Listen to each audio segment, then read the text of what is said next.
Today's guest is a Dominican entrepreneur who grew up uptown Manhattan during the height of the war on drugs and now owns a licensed cannabis dispensary in New York City.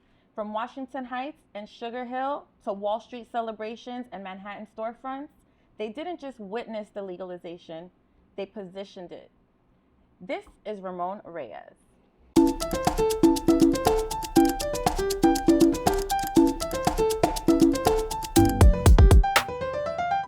On Tales of a Latina, we highlight culture shifters, the people who turned lived experience into ownership. Today's guest is a co-founder of Happy Munkey, a brand that began as a community-driven event and evolved into a licensed retail location in Manhattan and Brooklyn. So before the stores, before the media platform, they were two Dominican kids navigating uptown in the 80s and 90s. They built access, they built representation, and they built ownership. This is Ramon Reyes. Welcome to Tales of a Latina. Thank you. Shit. I'm like, whoa. I'm like, I did that. I was a part of that shit. Yes, right there. you were. Absolutely. And I'm so glad that I was able to witness it. You witnessed from the beginning. It. Yeah, 100%. I mean, not from the beginning when y'all was in the Heights, but when we started our transition, 100%. You were there. 100%. And I met you through Black Rose.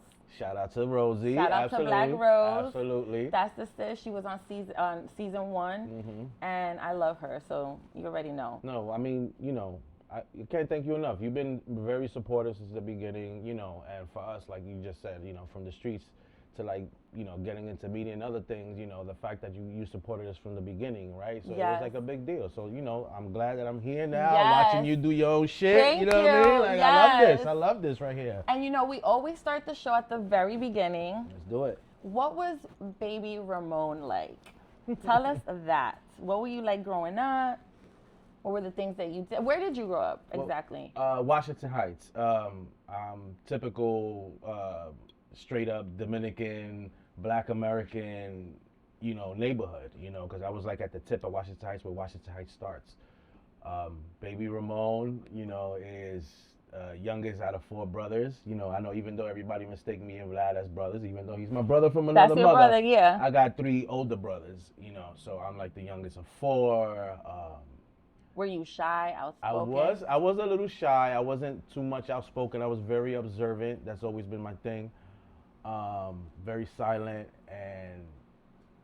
but I still like to be outside, right? Because we was outside kids. At the end of the day, you still gotta go play sports and just be in the hood. Play ghetto games. That era was different. We actually were outside. Yeah, doing you had to stuff. look for people. You had to go and look for people to actually be around people. There was no social media. Absolutely. So how did growing up in Washington Heights and Sugar Hill, is that the Bronx? Nope, that's more that's Harlem. That's literally pretty much the west side of Harlem. Okay. So growing up in that environment, what did that teach you growing up, and how did you get into what you're doing now?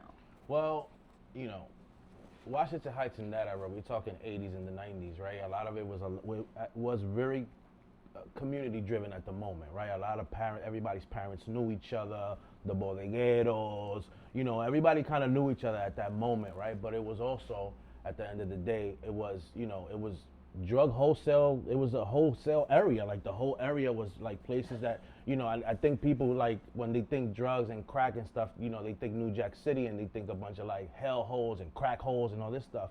But the reality was that's not what Washington Heights was. We were basically wholesale. So you come in there to get what you need to go back to where you come from. I right? remember I used to date some guys that would be like, I'm going to the Heights real quick to get my little, And they come get their shit and keep it moving, and right? And good quality, marriage, Yeah, everything. It was everything. It was coke, dope, weed, everything that you can think about, at that time. So it's Was your mom strict? My mom wore the pants in the house.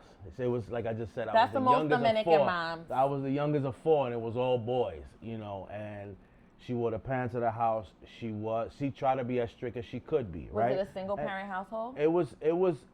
I had my dad and my mom for the beginning of most of my life, right? And I still got my dad now, Shout out to both of them, right? They're still around. But then they divorced as I became a teen.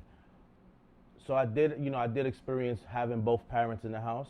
But mom was the boss. And she had to be strict. 100%. There's all men in the house, And then I'm the youngest by far, right? Because the closest brother to me is like 6 years older, and so on and so Yeah. forth, right? So it's like it's a very big age gap between me and my brothers. So Do you and your brothers hang out now, or did y'all always how was that relationship with your 3 older brothers? that was like, so moon and the stars for me is my brothers. You know what I mean? Like that was the moon, the sun, the stars, everything that my brothers did. I kind of like wanted to be involved with. Were they also involved? 100%. They were 100%. You know, both. I had 2 of my brothers who basically done a bunch of time in prison. You know, when people say legacy, right? I'm like legacy of the street, right? Because my brothers were already in the street. So by the time I hit my age, So you're like a nepo baby. Yeah, 100%. Because I was Not like, really, but yeah. you know what I mean? Because it was like I got access, right? So it was like, you know, typically kids my age, you know, 18, 19 years old, you doing whatever 18, 19-year-olds were doing. So I had kind of both sides of that world, right? I was fresh out of high school. I was still doing some immature things or whatever the case may be, but I had access to all my oldest brothers. And world. that felt like a sense of security. 100%. I was already driving. I was already, you know, going to clubs. We was already doing the things like we spoke earlier, right? You got into clubs way before you were 21. We were doing these things already, right? You know, I was doing the Mel version of what you was doing, right? So, you know, we were buying we were going crazy, you know, we were kids. And so who would you say influenced you the most growing up? Was it like your brothers? Or 100%. was it, but do you have any outside influences? Yeah, I think outside influences, though, to me weren't like celebrities. To me, the celebrities were my brothers and the people in the neighborhood, right? Because these are the people that I saw. I didn't get to see doctors and lawyers and all of these people make moves. What I saw was the drug dealers from the neighborhood, you know, paying Kathy's rent where Kathy had a little situation going on. You know, I like that. shit, you I know, like these that. things, you know what I mean? Like I saw, like, again, we weren't living in like a hellhole. We were living in drug wholesale capital of the world. So we got, you know, men buying things for the neighborhood and, you know, block parties It was a good and time back barbecues. then. That was a good era. You know, shit was lit. Like, you know, they was buying coats for the people in the Yeah. winter. Y'all You know, playing games sending now. shit to DR. Like, you Yeah. know, that's what was happening back then, you know? And I loved that. Like, I missed that. I feel like I was still young during that time, so I didn't get to experience, you know, like that type of vibe. But I do remember, like, the men were a little bit more provided. Like, they were like, they were just more generous. Let me say that. Not that they weren't providers, because people, you know, you do what you can. Yeah, you provide however you can, but they were definitely like very generous. But they could be because they had that money to spend. Absolutely, there was money, and it was a lawless life, you know. Yeah. So what kind of values did your mom instill in you early on? Like, did she know that you were doing this? Yes and no, right? Right, moms always know, but they don't want to say nothing. Right, and she definitely wouldn't approve, especially in the beginning. But a big value, and I know this is gonna sound very simple, but I think people don't use this anymore. Learning how to shut the fuck up. That's a big one. When grown-ups are talking, shut the fuck up. When you don't know too much about a subject or whatever, you trying to sound cool or trying to sound smart, bro, just shut the fuck up. Yeah. You know what I mean? Let me tell you, kids, I love my kids, but they need to stay out their business sometimes because y'all be messing up the program. We're parents. Parents are trying to do something for their kids. You know, we don't know. You know, the kids don't know what we're doing, and y'all want to come and stick your 2 cents, mess up the whole game. That's a little shade for my son. Shout out to you. No, I love him though. But you know, moms, we know when our kids are up to something, but we always want to be as supportive as possible, even when we know that it might not be the best for them. That's just how it is. Nah, mom is a big influence on me though, man. She taught me how to shut the fuck up, and she also taught me how to be fly, right? Like, you know, shout out to my mom, because even though she was super Dominican, she wasn't the typical Dominican. She was very cultured. You know, like my mom showed me who was Sade. You know what I mean? That's not typical Dominican lady. How is you know what I mean? Yeah, that's and not typical. And she's an older lady. She's you should like, listen to Ana Gabriel. Yeah, and she does, right? But that's the whole thing. My mom has been around for a very long time. You know, she's lived in different islands. You know, by the time she got here, you know, she was just like, she was already kind of like. She loved this island. Yeah. This the island. She was like, I'm Once staying she right got here. to Manhattan, you know, that's it. We was here. So, Was there ever a moment where you realized that okay, I have to grow up fast? Like, what was that? When did you realize that you had to start growing up fast, or were you always just grown? I always had a mature factor to me, but I would say like maybe like the year 2000, something like that, year 2001. My brother had just came home from prison, from doing like a 5-year home from prison, and my brother is very militant, especially at that time. He just came home. He still waking up at 5, 6 o'clock in the morning and waking me up all day. Because, he's looking at me like, what are you doing? Like, what are you doing sleeping to 10, 11 o'clock in the morning? He's asking shit like questions. That. Yeah, he's like, yo, what's up? Like, this is not what you gonna be doing. Like, we ain't gonna be chilling. We got shit to do. And I think that's when it hit me. I was like, oh shit, I'm the youngest. I kind of like got this like little loosey-goosey little life of mine, but it's like, oh no, if we don't take care of business, like that's it, we all we got type of situation, right? So I was like, all right, it's time to like move forward. Because you had to man up. Yeah. And it really does suck when you realize, damn, I gotta be an adult now. Right. It's like, damn. So let's get into how you met Vlad. Like, how did y'all partner up and get into this business? Did y'all meet in high school? So in high school, right, in that era, he didn't go to high school. He went for like a year and some change or something like that, right? Wow. So he didn't go to high school, That's right? crazy. But we were in the same circles already. His friends were my friends were his friends. We were in the same circles. And Vlad was already outside on the block. I was living like double life. I was like in high school, but I was like, you was Hannah Montana. I was interning. Yeah, I was interning and shit. You know what I mean? And I had my little monies and I was having fun. But he was already outside on the block. He already had his block. So who approached who first? So I'll tell you, we became friends so again, we were mutual. We was in circles already, but we became actual friends as adults. Because after he came home from, it was like his second time from coming home from prison, is when we really became friends. Because now it's like we were at a point in our lives. It was maybe like I don't know if people understand, but when you're in the street, if you make it past your 20s, that's a big deal. That's a big deal, right? So now we're in our late 20s, me and him. A lot of our friends are dead, jail, deported. All our older friends are probably gone. So a lot of things are happening. So now me and him are looking at each other like, we could be next. Yeah.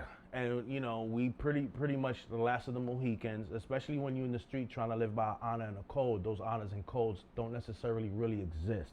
You know what I'm saying? Like, people want to say, stop snitching and all this other shit, but the reality is those codes don't really exist. Yeah. The most top fucking bosses of capos, you see them that they all snitching on each other. So again, at some point you're gonna end up in a situation where you're gonna be fucked. Where you have to choose, is me or is them. So, we were in a situation where we was like, you know what, it's just gonna be me and you for a little bit and we go ride this out. And the streets made us see how loyal and how honorable he was with his life, and the streets made him see how honorable, how loyal I was with my life, and that kind of brought us together, right?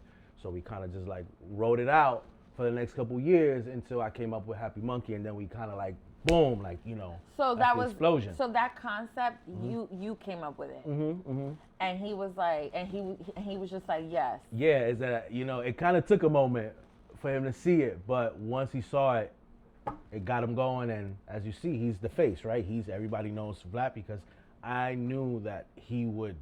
He's a great public speaker. 100%. He's a shining star. That's my homie. Yeah, 100%. So that's the point when you realize, all right, now we could build something and we could take it to. So what is it that makes you guys trust each other in business? I know you said that you guys saw how y'all each moved in your private lives and how honorable you each were. But like, what really made you say, yo, I could trust this guy, and he said he could trust you? I guess that's pretty much in those moments, right? It was before Happy Munkey. In those moments, it would be, we would take rides, we would go in and out of town, and it's just those moments that kind of tell you, like, someone. Y'all was in the paint. Yeah, together. and someone when they're going through it and going through situations and who shows up and who doesn't, right? So we saw each other for who we were in those moments and said, oh, well, these are the moments that we're about to go through. It's way much easier. There's no way that it's gonna get harder. Yeah, like we just went through maybe death, maybe jail. This is easier. Yeah, absolutely. You know? So, have you guys ever had a disagreement like during that process? A bunch of disagreements. We have a bunch of disagreements. Fight like brothers? I think people get that a little bit confused. It's like every other relationship in the world. We fucking disagree a bunch of times, almost every day if we, you know what I mean? But that doesn't mean that we're not gonna move forward with what we got going on. There's always a bigger picture, and nobody, not him or no I, is bigger than the bigger picture. How do you guys resolve conflict, if any? Like, if you got, like, how does that go? You know, because like, what if you're really like, no, this is my way, and he's like, no, this is how we got to do it. How do you guys resolve that? Well, it always comes down to, it ain't about what you feel and it ain't about what I feel. It's about what is better for the both of us, and what does for that, the brand. Yeah, what is better for the brand? What is, you know? And in the beginning, it was just me and him, so it's more about, yo, what's gonna serve both? It can't just serve you, and it can't just serve me. So what roles? So what role does he play, and what role do you play? He's for those that don't know, the force, and he's obviously intelligent. He's very charismatic. It was very easy to, when we started the events, for him to become the host and the face and the interviews and the speaker, and it was very easy. Like, when people met him, it was very easy to see, like, oh shit, we can put this guy on panels, and we can put, and I was like, of course, it's genius. Like, we should be doing this. Like, it's something that people are not doing yet. So we were like, fuck it. I think it was time to do it. Yeah, I don't think I remember anyone else before you guys that was advocating for the legalization of marijuana. Like that was a really strong movement. And so now we're going to get into that. We're going to talk about Happy Munkey. And let's start with your trip to Amsterdam. And tell us about that. Because I didn't know that you went to Amsterdam. And was that like... So, of course, look, we've done anything and that was in 2017. Yes. Anything that you can think about weed, we've done it, right? If it's pitching, if it's growing, if it's selling, we've done it all, right? So in 2017, I and the mother of my child at the time, we decided to take a Europe trip, right? We were going through some things. She was pregnant. Let's go to Europe. Fuck it. We went to Europe, and we went to a bunch of different places, and Amsterdam was one of those destinations, right? So I've already seen anything that you can think about weed, but now I'm in Amsterdam, right? This is like the mecca of, like, you know, lounges and cafes and seeds, and this is where it's at, right? So I have my experience in the cafe. It was wonderful. Like I said, I'm usually the one that's very internal. I'm not outside talking with a bunch of people, so I was able to kind of like experience a cafe and talk to people from all over the world. That changed my view. And I was like, why wouldn't we have this in New York? Yeah, I was just gonna ask you. Yeah. So what did you see there that you didn't see in New York? So it was basically those cafes, those private social clubs. Which, by the way, sidebar, when I went to Spain and I was over there and I was trying to find my little, fix, you know, your medicine, my absolutely. medicine, I called you and you got me right. You sent me to the right location. It was like a really nice, cute social club in Spain. It was so cute, and they treated me so good. Shout out to Choco, man. Yeah, Choco, yes. Yeah, man. Yo, again, like, this community has bridged us with so many worldwide people that, you know, that's it's love everywhere we go. So you came back. I was like, holy shit, we gotta throw weed parties. They was like, what? What do you fuck you mean weed parties? No alcohol, just weed, right? And I was like, I don't know. I'm like, bro, I'm telling you right now, there's a whole market for it, because there was, you know, especially in New York, there is no spots. Even now, we're talking 2026, there's no places that you can kind of go and hang out and smoke. I really miss my Happy Munkey Lounge. I used to go there almost every other day. I used to bring all my dates there. It was like my little secret spot. It was fly. It was like very, you know, like you had to know to, you know, everybody knew, but like I had like a little special access. I would just make a phone call and be like, can I pull up?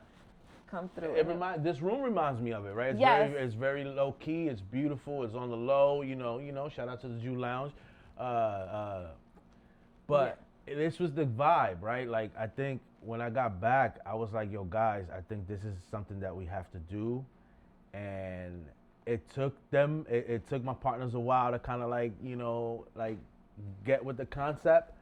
But once they got with the concept, because the resources were there, the space was there, it was just more about pulling the trigger and executing. And once we did that, it was. So that first Happy Munkey event, what did it feel like to you? Like once you did it and then you saw the success, what was that feeling like? It was a proof of concept. It was like, holy shit, it worked. I wasn't bugging. Yeah. Right? Because it's like, yo, you bugging out for a year until you actually do it, right? So it was really cool. Like I got a magician to come up there, and this is way before fucking Devontae, right? Yes. Shout out to Devontae. Devontae. Love Devontae. Oh He took our events to a whole nother level, right? And I think the same. I think the feeling is mutual with him.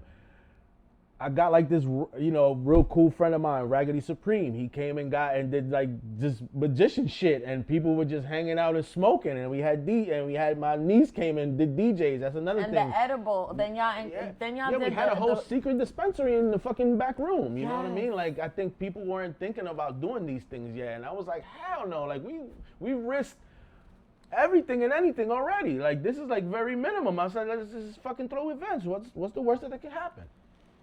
I mean, nothing worse happened. The best things happened at Happy Munkey. I have great memories from that lounge. And so what happened to the lounge? Well, we know what happened. Yeah, I think time came. I think COVID came. Oh, yeah, that's right. You know, a bunch of things happened at the same time. But we survived all those times.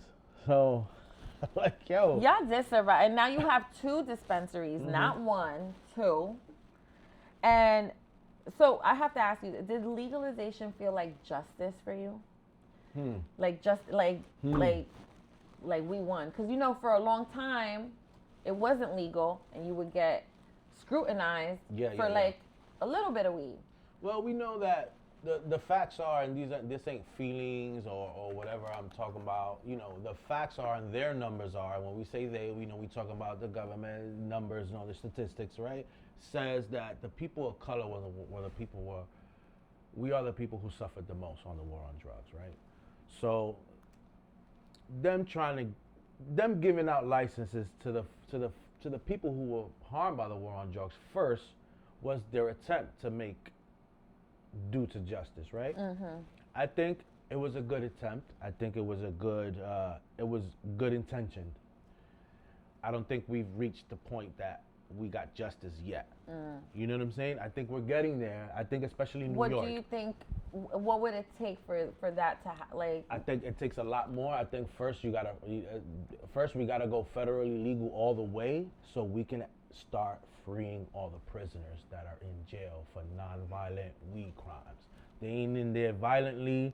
They ain't in there for coke.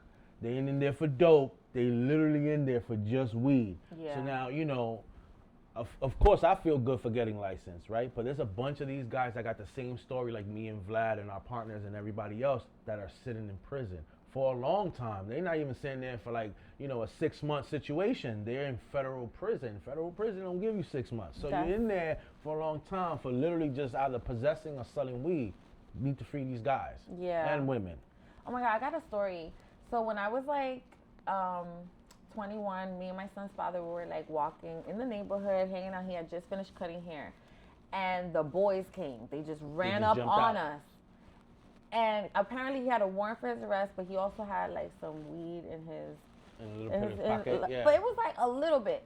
Why did they take it out and make it seem like it was like jackpot? Yup, got him. Bingo. And I was like, what? I was devastated. That was the worst experience of my life. I was watching my baby daddy get locked up over some little bit of weed. I was like, it's traumatizing, right? Especially to the normal folks, right? I think people, you know, they get it confused where they just think that criminals are getting arrested. But the whole time, you know, these are innocent people that just want to smoke weed that are getting arrested. It ain't just a bunch of criminals getting arrested. So, you know, a lot of people get traumatized. Like you see, you were harmed and you ain't even do nothing. Mentally harmed. Right. Yeah. So it's like, I should sue. No. All right. Well, now let's get into the legacy and you know, the licensing of it all. Like, how difficult was that transition from, you know, going from the streets and now to being a licensed retail store? I think the difficult part wasn't really the physical part. I think the difficult part was more the mental and emotional transition part, right? So now we going from kind of doing whatever the fuck we want to now we're in public eye, now we're getting licenses, now we legal. We can't play those games no more.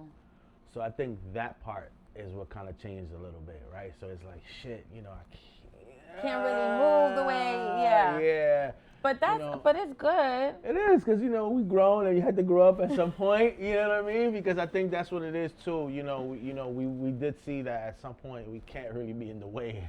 That's kind of being in the way. You know, we grown folks can't be in the way. Yeah, you know? Got to be out the way. Mm-hmm. So what do you think people misunderstand about the cannabis licensing process in New York? I think they misunderstand and they hear media talk numbers and they think that they're going to get rich as soon as they jump in this. This, just like your art, young lady, yes. If you don't love it, don't get into it. Right. That's how it is. It's real simple. It's just like any other business. If you don't really have the stones for it, if you don't really... And a passion. Because yes. You got to be passionate about everything you do. So... if this is what you love, I was always told, like, what you're gonna do and where you're gonna be happiest is when you tap into your innermost childlike self, right? So when you were a kid, you wasn't, having fun doing what you're doing, but now you had to transition it and make it a business, which is what we all have to do. At first we have fun with it, but then we have to make it a business, but you still have to enjoy it. You still gotta love it and be like, the good times and the bad times is part of the journey. 100%. I think we had a good time through it all, right? Because before licensing and any of that, we didn't even know licenses or any of that were coming out, right, before COVID. So there was just a bunch of stuff that we just did. We were like, yo, we love this. This is what we gonna do now. We got this nice little brand. We go do events, whether it's Wall Street, whether it's Van Gogh Experience. I remember that Van Gogh Whether it's Experience. the Museum of Sex, yes. whether, we want to take cannabis into a whole different level. I think we did that. I think other people now have the baton and they're doing it lovely. I love what New York is turning into. I think, I love it. I'm here. We're here. But you guys were the first and the pioneers. I just want to say that. So, period. Thank you very much. Y'all could do whatever y'all want, but they started it. So does corporate cannabis threaten the culture? Do you feel like it's a threat to the culture? I think people need to understand that corporates are been around as long as culture's been around, whether people like it or not, right? So I think because we've had to kind of learn a little bit the hard way, we know that if you do things correctly, you can either maneuver corporate to your culture or basically bombard them with so much culture they got no choice but to support the way your culture is running. Right. If you can't beat them, join them, kind of thing. Like I'm just saying, like it's a way. It can threaten culture if you let it. But if you building a culture, and this is you and your crew, y'all building a culture. Don't let y'all just happen to be corporate. Yeah, I mean, yo, listen, we went legal. For us, it's not corporate. For us, it's going legal, right? So it's like, you can't really tell me about corporate or legal, any of that shit, bro. You just came outside. I was really doing all these things, right? So it's like, I went legal. Can corporate threaten culture? It has already on multiple levels on any other situation, right? Look at hip hop and look at, any other situation, right? But if you let it, right? And in hip hop as well, there's independent artists and there's independent labels that didn't let corporate destroy their culture, right? So again, I just think it becomes individual. It becomes individual subjective, based. Yeah. So how do you protect the authenticity of everything while scaling, right? Because it's like you gotta make sure you're making money. Yeah. But you want to stay true to the culture. Yeah, you still want to. I still want to say fuck yous, and I want to curse, and I want to wear my hoodies and my blazers. It's still. This is a balance. This is the balance. This is a balance. I still want to be. I want to wear my Timbs every once in a while. I just can't let the things that I do like from that culture, from my culture, from being ghetto, from being Dominican, from being hip hop, because I'm also hip hop at heart. I'm a b-boy at heart. Yes. So it's like these are things that I still take with me no matter where I go. Like, I don't think, like, I don't gotta try to be authentic. I'm just gonna be who I am, and that's it. And that's it. That's it. Well, I definitely relate to that, because a lot of times people want you to be a certain, like, even when I started my acting career, like, everyone was like, oh, you need to change your hair. I had to dye my hair black. I had to lose weight. All these things, right? Which are, like, it's very relevant. Like, you do have to sometimes change for certain roles. You have to change your look and stuff. And sometimes you do got to lose weight. Sometimes you got to gain weight. But I just want to be myself and, like, just rock with me for who I am. Like, I don't want to have, like, I went back to my red hair. I'm like, I want to be spicy. This is who I am. Shout out to Kathy Red. She's back. Shout out to Kathy Red. She's back. You know, I feel like I changed so much of myself to, like, you know, basically make other people happy, but it wasn't making me happy. So now that I'm, like, staying true to myself and authentic, I'm hoping. Well, no, I'm not hoping. It will happen. I'm going to get more roles. Well, hey. With my red hair. There you go. I mean, congratulations now. How about that? Well, yeah, you know what? We always have to, like, pat ourselves in the back, because no matter where we are in life, we're always going to want more and do more. But I'm very happy with where I am now, you know, and the things that I've done. So. Well, we're here. Yo, now let's talk about Wall Street, because I've never heard anybody in the marijuana business say they did anything with Wall Street. Me personally, I've never. So you guys were the first. We were. Talk about that. All right, let's do it, right? Talk about that and talk your shit. Let everybody know. We gonna talk our shit. I'm gonna talk my shit. All right. So we at the edge of the pandemic almost going away. People are fucking tired of being inside. They're already risking coming outside a little bit. You know, COVID is almost leaving and going away. You know, legalization is in the air. The MRTA, which is a bill that we fought for to make sure that, you know, that people that were harmed by the war on drugs get the licenses. Like, it's a bunch of shit that we went through, right? So at this point, we're like, yo, we're still known for events. I think people's been waiting for events. You know, it's been like a year and some change, and we've been running around and shit. We were like, you know what? Let's do an event. Let's find a place to do an event. And whose idea was it to do it there on Wall Street? Honestly, we were on our search, because that's another thing that people don't take the time. I think people just think these events just come out of nowhere. We take the time to search. It's, you know, not everyone is willing to collaborate with smoking in their venue. So we had to kind of search and pitch. And speak to strangers, right? And, you know, and make them get on. I gotta convince them, right? And really, Vlad gotta convince them, right? So I'm talking, I'm the brain trust, but I'm more like, yo, bro, you know, you're the one, like, you're the one that's gotta go and talk to these people anyway. I think it was a friend of ours, if I'm not mistaken, and they contacted Vlad and said, we got a spot for you guys, and I think you gotta go, but you gotta go speak to the owner, and the owner. Old school steakhouse, old school gangster. Vlad went in there, pitched, and said, all right, cool. Beautiful ass steakhouse. The basement was an old bank vault. I love that one. It was fucking phenomenal, right? So, like, literally, like, you could see all the bank deposit boxes. It's and such an elevated experience. It was fucking insane, right? And we kind of took the risk. We made one of the little rooms into a dispensary.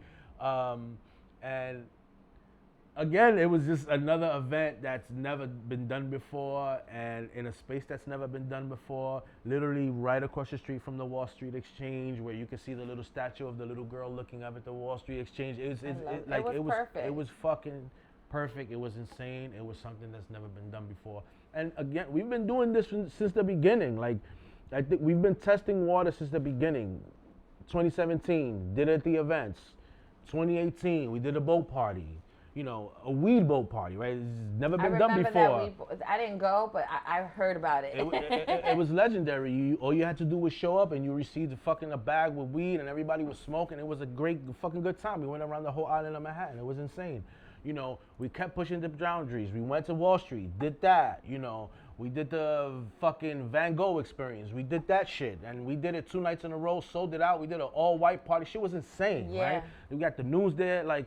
These are things that push cannabis, whether anybody wants to admit it or like it or not, or you don't even gotta respect it. This shit happened. No, yeah, it You did. know what I'm saying? Yeah, no, you literally positioned it to be an elevated experience. 100%. So that people don't look down upon marijuana and smoking it. Because a lot of people do, you know, like a lot of people, I don't like the smell or whatever. And it's like, all right, well, this experience isn't for you. Or the stigma was that the stigma was that you're bummy, right, and that you're lazy and all this other shit. But as you can see, neither I or Kathy are looking super bummy or lazy. So this is what I'm saying, right? So this is, we were like, no, we're fly ass dudes. We've always been in the bottle circles and the clubs and living that lifestyle. Why wouldn't we do that with weed? Yeah. Right. So we wanted to make sure that kept that agenda, or at least make sure that the stigma now is being shown, like, no, weed is a very fly experience, right? So we continue to do that, right? And all that shit gave us awards. We won Clio awards. I don't know. There's not, like, I don't think people understand how big that is, right? Yeah. A Clio award is an award for advertisement. We weren't advertisement. We were just doing what we were doing. But y'all did that. Right? Yes. So it's just, again, we pushing the level, right? And shout out to the Museum of Sex, right? They went out on a limb and was like, you know what? We want you guys to go ahead and do an event here. And I love that venue. That venue was awesome. And we were the first to do that as well, right? So the fact that we're going to continue one way or another to push that agenda, we would, right? Vlad, this was right up his alley, Yeah. Like, it was real easy for him to just... He can do this. Like, he's a people person. Yeah, he's a people person. He's a people person. If you ever see someone pick up energy on people, is Vlad, right? When it's me and him, he could be real quiet and we chilling and whatever. We could just talk shit, me and him, whatever. But when there's more people in the room, he lights up. Yeah. Because it's his thing, right? Yeah. I think people don't understand how big that is. He loves to socialize with people. He can give two fucks about social media, even though we've gotten better throughout the years with social media. But he's more of a in-person like connection. He 100%. Likes to look at people in the eyes. He 100%. likes to just, he's very intuitive in that way. He's engaging and people loved it. And I think that's what took us and brought us to this level right here that where we at right now. So you've done all this, but you're also a dad. I am. How many kids do you have? I got one baby. Her name is Zuri. Literally, that's my social media name. Yeah, I was just gonna say, that's your social media. Zuri Pops. Pops. Like that's my that's my right now. That's my mom. She's everything. She's the stars, the moon, the sun, anything that you can think of. Yes. How do you balance work with being a dad? Like, how does that work? I mean, you co-parent or are you? We co-parent and very well. Not perfection, but we're very cool.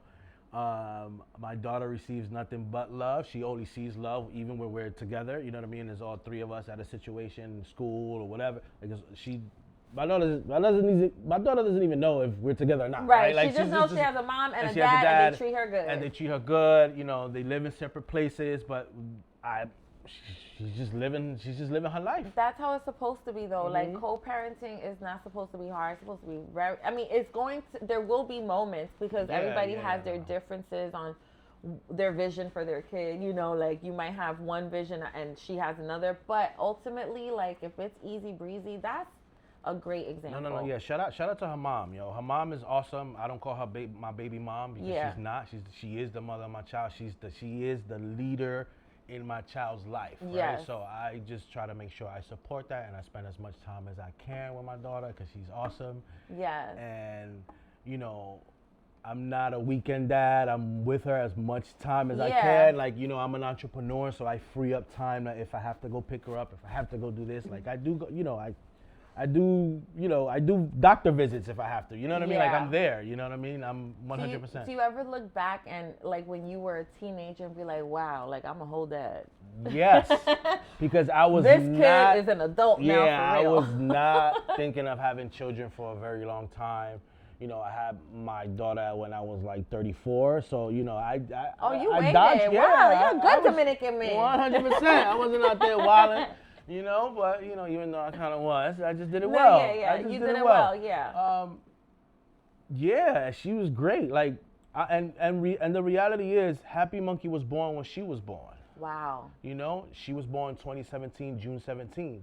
If you go look up my social media and you go look up Happy Munkey, Yeah. Happy Munkey was born June 17, 2017. You know what I mean? Wow. So, you know, They were born together and raised together. They're being raised together. You know, she was able.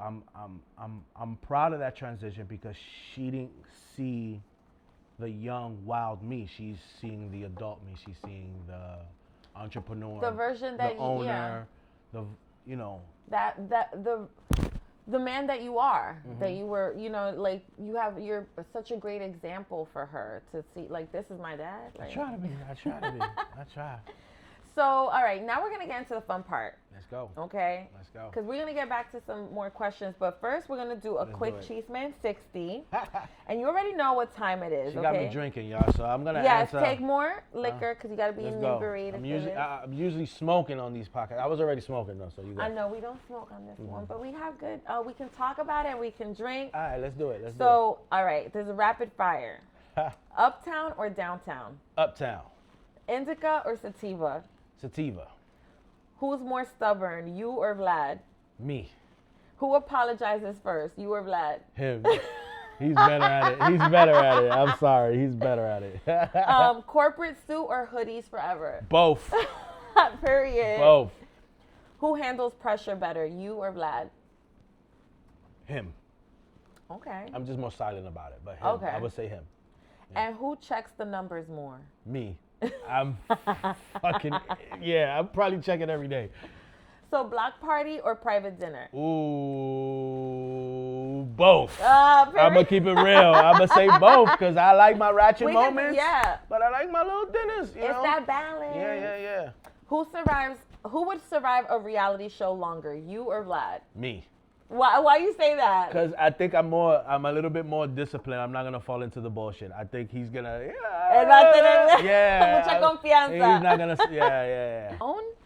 So now we're going to get into another part of the show, which is really fun. It's called Tales After Dark. This is the taboo edition. This is when we get a little nasty. A little nasty. With the other girl, you got nasty. Oh, she got nasty. Oh, shit. Where's Chanel? Chanel got nasty. I didn't have to tell her to do it. She just did it for me. I said, go, girl. Thank you. Shout out to her, though. She going viral. She's going viral. I love her. And I'm going to take her under my wing. Oh, there you go. Yeah, I'm going to take her under my wing. So now we're going to, all right, this is grown conversation only. Let's do it. Do you prefer being pursued or doing the pursuing? What I like to know is that I am interested in.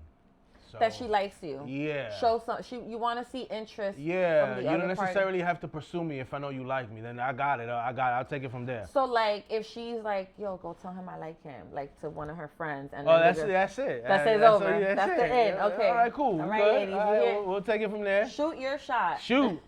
And you ain't even gotta shoot too much. You just gotta kind of like. I just gotta see you loading the gun a little bit. You know what I mean? So you loading the gun, I got you. It's the eye contact. Yeah. From the other side of the room, like I see you. Hey, they say Scorpios got the thing, so I got the thing. I'm a You're Scorpio. a Scorpio. I'm Shoot. Period. All right, let's go. So what's sexier to you, dominance or softness? No, I'm gonna be a little greedy. I kind of like both, right? Because there has to be moments where you're soft, but then there has to be a moment where you know what you want and kind of tell charge, me. Yeah. So, Man, I'm kind of done, ladies. I want y'all, even if we fly, let them know. we got all the fucking alpha male shit. Sometimes we dumb. We don't really know how to, don't fucking hint. Just tell us. Yes, tell them. We'll take it from there. Word for word. Yeah. So do you like women who challenge you or one who lets you lead? I mean, it's kind of similar, but. Yeah. I mean, no, I like challenge. I know what you mean, though, right? There is a difference, right? I like a challenge because if not, then what are we doing here? There is no like, if I'm just leading all over the place, then what are you, an assistant? Like I'm not. Right. Yeah, we're not doing that. I love that because there's men who don't let a woman lead because they want to be the macho man. They want to be the one making all the decisions just because they're paying. Nah, I'm good. There's two of us. Yeah. That's why there's like, two of us. Like just because you're paying, doesn't, maybe I can help you spend your money better. Like shit, like, then I could do that by myself. You know what I'm saying? Like, what I will say is this: like, I am a budgeter. I like to save money. So, like, if I see my man about to spend money on some dumb shit, I'm gonna be like, baby, don't do that. I'm gonna tell you where to spend it better. Yeah. All right. What turns you on faster, intellect or energy? Ooh. I'm gonna say energy.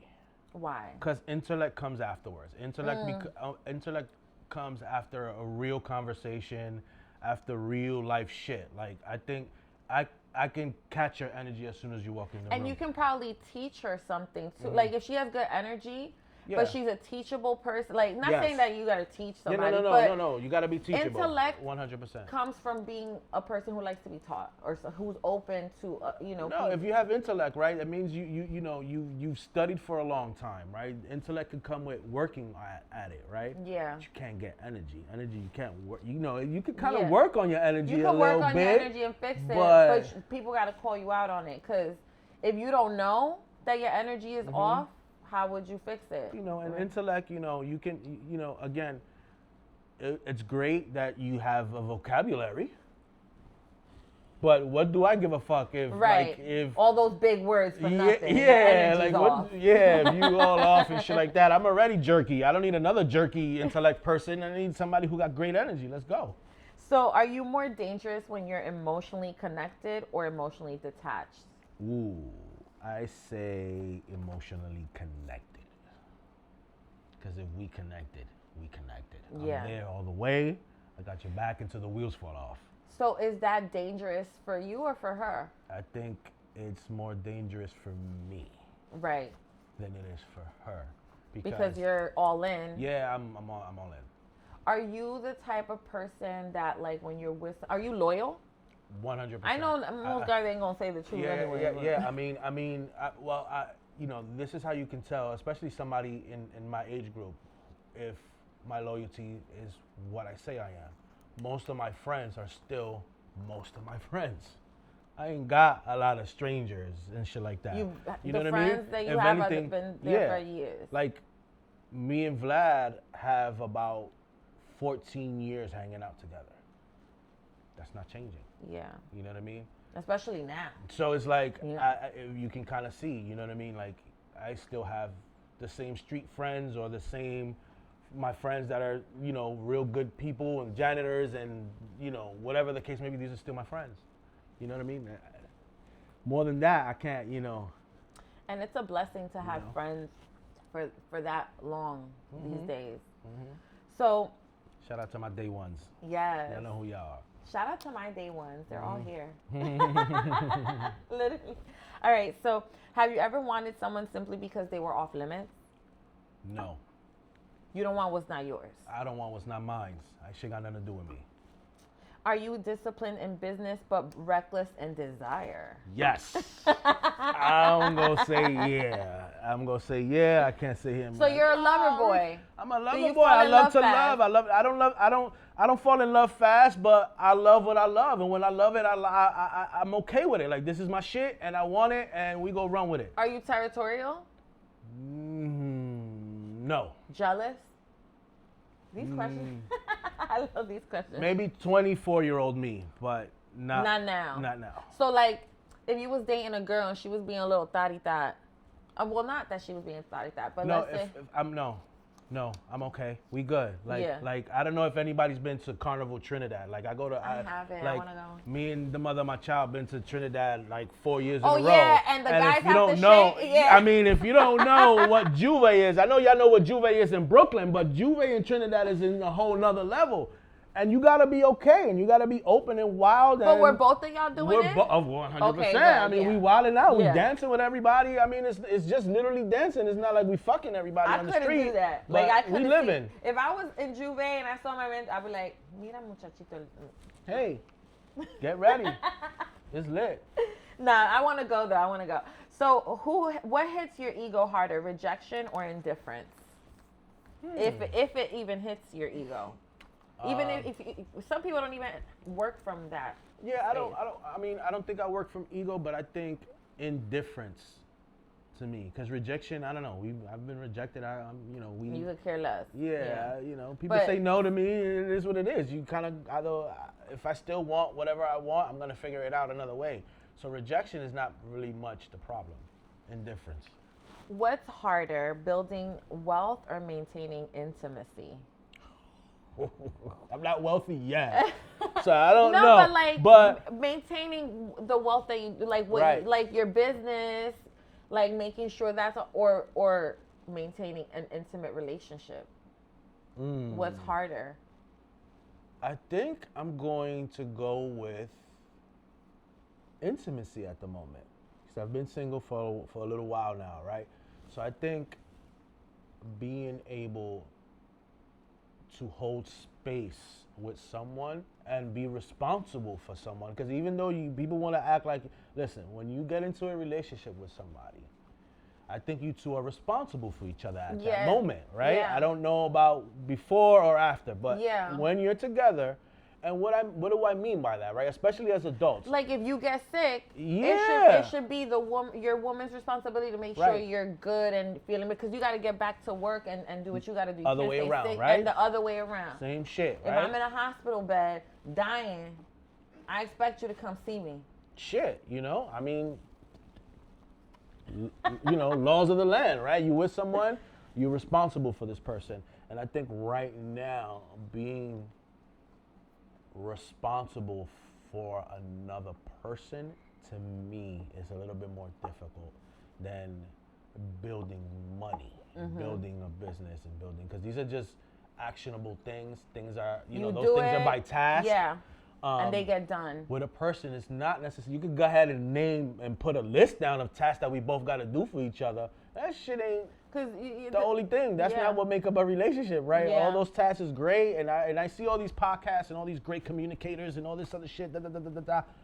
Great, y'all can go ahead and build all these lists and all that shit you want, but it's still the one thing that really is big in a relationship is matters of the heart, because these are the things that matter now, right? And energy and being in alignment. Yo, y'all can think and be strategic and have all this And have a shit plan. planned out and all this other shit, but as soon as you or she see something that y'all don't kind of like vibe with, things gotta change. Yeah. So, Yeah. you know, I think maintaining and being responsible for another person is harder.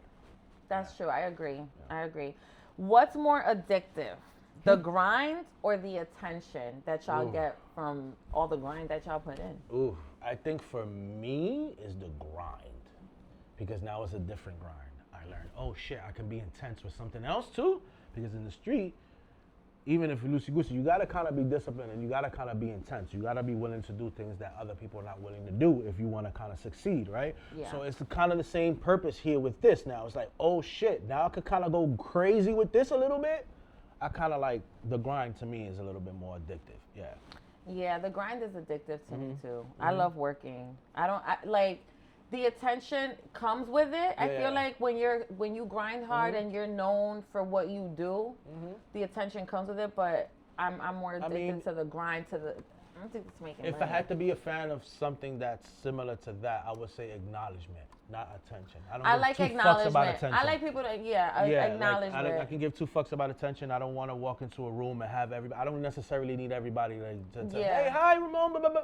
You ain't gotta fake it. You can just fist pumping and keep it moving. Acknowledgement from people that you respect is even better. Like people that you admire, look up 100%. to, or that you respect. It's like 100%. Even that feels great, but even that sometimes is like, because and I'm sure you've been through this before. Yeah. You've met a celebrity that you think that they got some morals and they got some intelligence, and you think that they move a certain way, and you meet them, and maybe they have a bad moment, maybe they really are an asshole, and you're like, oh shit, I expected more, right? So yeah, that happens a lot. It's crazy. But okay, one more question for Tales After Dark. let's go. Have you ever mistaken lust for love? No, I'm gonna tell you why. I've only had maybe 2 real girlfriends in my life, and one of them is the mother of my child, right? So I don't think I've ever mistaken what I've lusted for For love. Yeah. That's good. I had a lot of lust. But and it's hard in this industry. I'm sure you have girls throwing themselves at you. I don't know about that. Maybe not anymore. Maybe when you're younger years, or I don't know about that. Maybe, you know what I mean? I mean, you know. I don't be we're outside. grown. I don't know. I'm definitely not outside. You Yeah. a little bit more outside than I am, young I lady. know, Let me tell I you. am. You in the mix. Let's be real. You in the mix a little bit.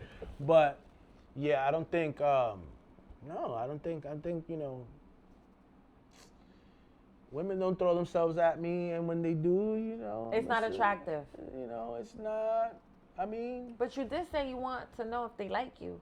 100%. I mean, listen, I'm a dude, and I'm 100% old school motherfucker, right? If you throwing pussy at me, don't expect me not to catch yes, it. You know what I'm saying? Because I'm single. You know what I mean? Don't throw pussy at me. But then also, again, I'm grown enough to know that you didn't just throw pussy at me, right? It took a moment. I know that you saw something in me that gave you that moment to trust me. Yeah, to give me your intimacy, right? So now we're talking, sure, it is lust, but I respect that lust because you gave me that lust, right? So, I like that. So it's still between me and you. Yeah. I'm not out here talking about I'm smashing a bunch of pussy and I'm smashing. That's a between me and you thing. You gave me that moment. I took that moment in respect, and I'm hoping I did you justice. Yes. You know what I'm saying? See, that's a good girl dads. They're the best. Girl dads just know how to respect they girls. Well, that wraps up Tales After Dark.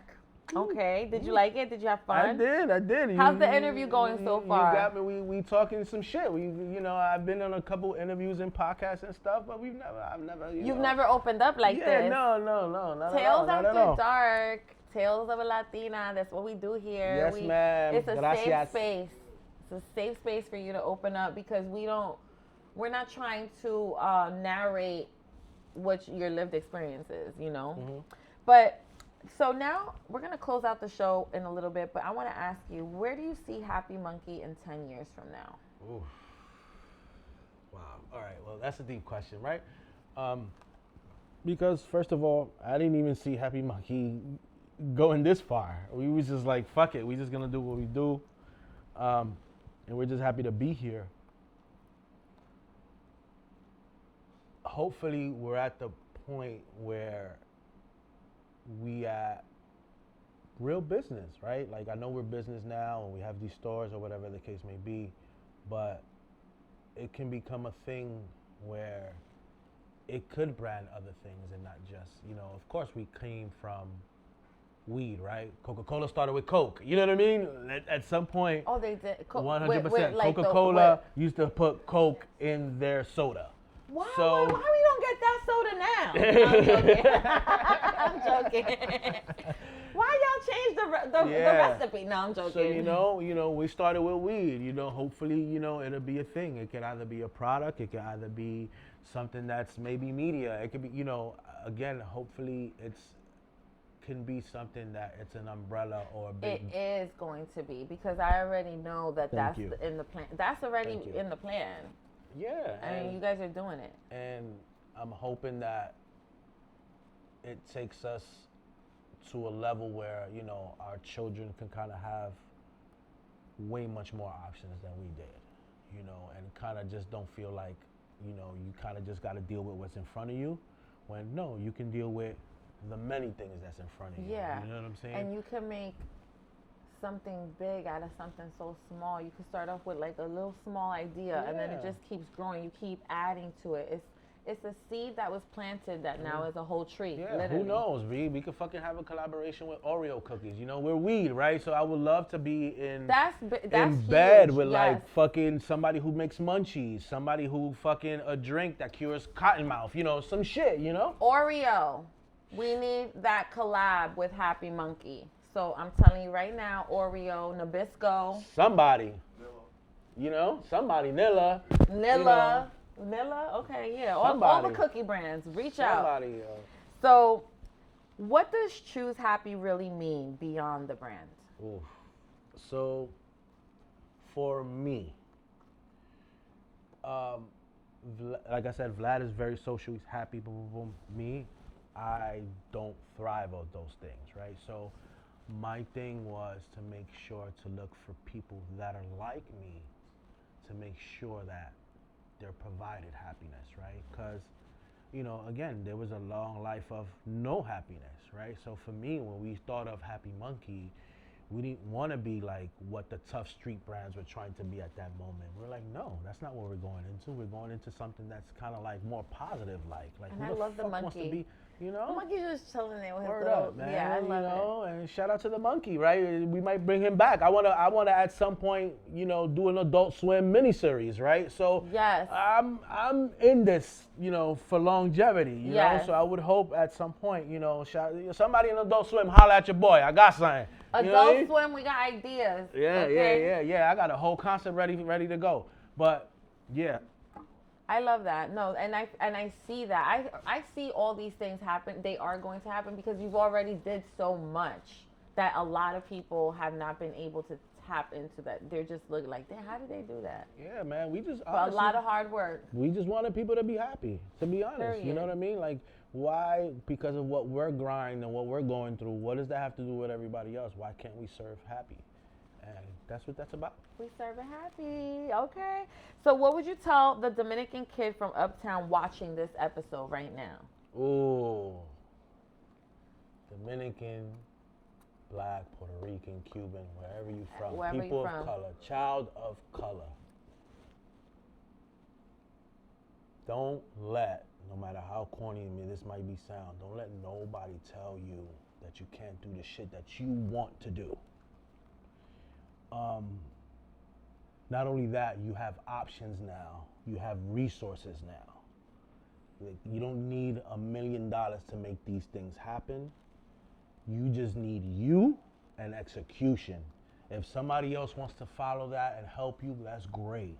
That's awesome. Please bring them along. But go ahead and do your shit. Don't let nobody tell you that you can't do it, right? But also be realistic. But definitely do your shit. Fuck that. You know what I mean? Like, my whole life, I knew since I was in high school that I wasn't gonna go into college and I wasn't gonna be a fucking PhD student. I knew that shit. I didn't take my SATs, even though I got my diploma in high school. I didn't take my SATs because I knew I wasn't going forward. I knew that I wanted to live a life that I wanted to live, right? And it took me to this path. For you young children, you got way much more options and resources than I ever did. We had to go to libraries and books to get information. You can get it on your phone. Do your shit and don't let nobody else tell you not to. And that's it. Period. And when it's all said and done, what do you want your name to be attached to? Ooh. You as an individual. And even Happy New Munkey. York. New York. In general. Just like the Knicks, just like the Yankees, just like the Limelight, New York and cannabis, right? We were the first to do a lot of these things.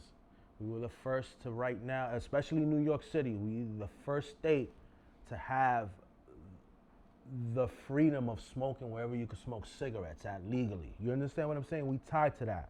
I want to make sure that my daughter, her kids, nephews, cousins, everybody that's under me, that they can walk proud and say, my uncle, my dad, somebody that's attached to me was a part of that. Because I'm a die-hard New Yorker. I might live somewhere else soon, but I'm a die-hard New Yorker, born and raised. We're very rare, especially in Manhattan. There's not many neighborhoods left that's born and raised New Yorkers. So I want to make sure that we go down in New York history, one way or another. Period. And you will. Thank you. That's very, very inspirational and motivational. And I hope that all you kids watching 18 and over, maybe 21, I don't know. maybe 21, that you guys are inspired by Ramon's story and Vlad's story and the Happy Munkey story. It's definitely one for the books. I know my kids are gonna enjoy this episode. Go be better, right? Go be better. That is the whole point. Yes. Like, don't, I'm doing shit because it's in front of me, but go be better. Go think 2-3 steps ahead. You know what I mean? Go be better. Go be bigger. Go become a bank. Look, the cannabis needs banks. Go be big. Go do something. Go do shit that we need. Yeah. So, yeah. The cannabis does need ban. I didn't even think about that. Everything. We need everything, man. So. Well, on that note, we are going to end the show. Thank you so much for coming to No, Tales of a thank you. Latina. Thank you for having me. Gracias very much. From Uptown Roots to licensed ownership, Ramon Reyes and Vladimir Batista from Happy Munkey remind us that culture isn't something you borrow, it's something you build, okay? And this is what ownership looks like. This is what representation looks like. And this is Tales of a Latina. Bye, y'all. Boom. Thank you.